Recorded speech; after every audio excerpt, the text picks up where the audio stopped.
एक वन प्रदेश में एक बहुत बड़ा तालाब था। हर प्रकार जीवों के लिए उसमें भोजन सामग्री होने के कारण वहाँ नाना प्रकार के जीव, पक्षी, मछलियाँ, केंचुए आदि केकड़े वास करते थे। पास में ही बगुला रहता था, जिसे परिश्रम करना बिल्कुल अच्छा नहीं लगता था। उसकी आंखें में कुछ कमजोर थी। मछलियाँ पकड़ने के लिए तो मेहनत करनी पड़ती है, इसलिए आलस्य के मारे वो प्राय भूखा ही रहता था। एक टांग पर खड़ा होकर ये सोचता रहता था कि क्या उपाय किया जाए कि बिना हाथ पैर हिलाए भोजन मिल जाए। एक दिन उसे एक उपाय सूझा तो वो उसे आजमाने बैठ गया। बगुला तालाब के किनारे खड़ा हो गया और आंखों से आंसू बहाने लगा। एक केकड़े ने उसे आंसू बहाते हुए देखकर उसके पास आया और बोला, मामा क्या बात है, भोजन के लिए मछलियों का शिकार करने की बजाय खड़े खड़े आंसू बहा रहे हो। बगुले ने बोला, बेटे बहुत कर लिया मछलियों का शिकार, अब मैं ये पाप कार्य और नहीं करूँगा। मेरी आत्मा जाग उठी है, इसलिए मैं निकट में आई मछलियों को भी नहीं पकड़ रहा हूँ। तुम तो देख ही रहे हो। केकड़ा बोला, मामा शिकार नहीं करोगे, कुछ खाओगे नहीं तो मर जाओगे। बगुले ने कहा, ऐसे जीवन का नष्ट होना ही अच्छा है। वैसे भी हम सबको जल्दी मरना ही है। मुझे ज्ञात हुआ है कि शीघ्र ही ये तालाब सूखा पड़ जाएगा। बगुले ने केकड़े को बताया कि ये बात उसे एक त्रिकालदर्शी महात्मा ने बताई है, जिसकी भविष्यवाणी कभी गलत नहीं होती। केकड़े ने जाकर सबको बताया कि कैसे बगुले ने बलिदान व भक्ति का मार्ग अपना लिया है और शीघ्र ही ये तालाब सूखा पड़ जाएगा। उस तालाब के सारे जीव दौड़ दौड़ के बगुले के पास आए और बोले, भगत मामा, अब तुम ही हमें कोई बचाव का रास्ता बताओ, अपनी अकल लड़ाओ, तुम तो महाज्ञानी बन ही गए होगे।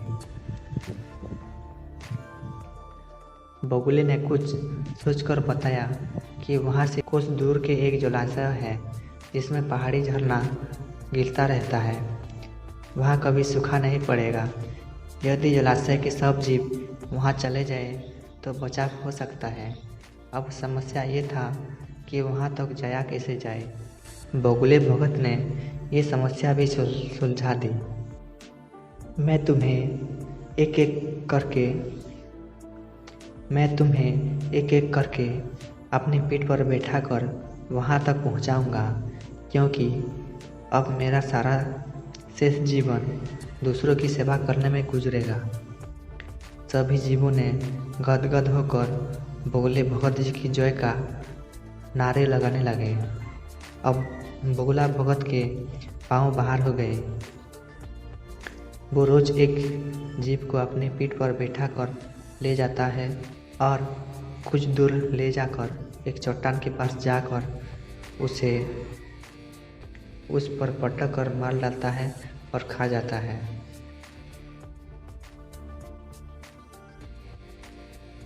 अब तालाब में जानवरों की संख्या घटने लगी। चट्टान के पास मरे जीवों की हड्डियों का ढेर बढ़ने लगा और भगत जी की सेहत बनने लगी। बहुत दिन यही क्रम चलता रहा।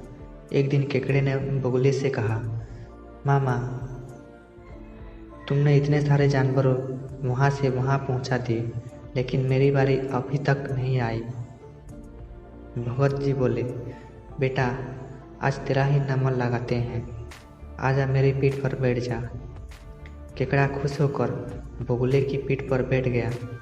जब वो चट्टान के निकट पहुंचा तो वहाँ हड्डियों का पहाड़ देखकर केकड़े का माथा ठनका। वो भगत जी को बोला, ये हड्डियों का ढेर कैसा?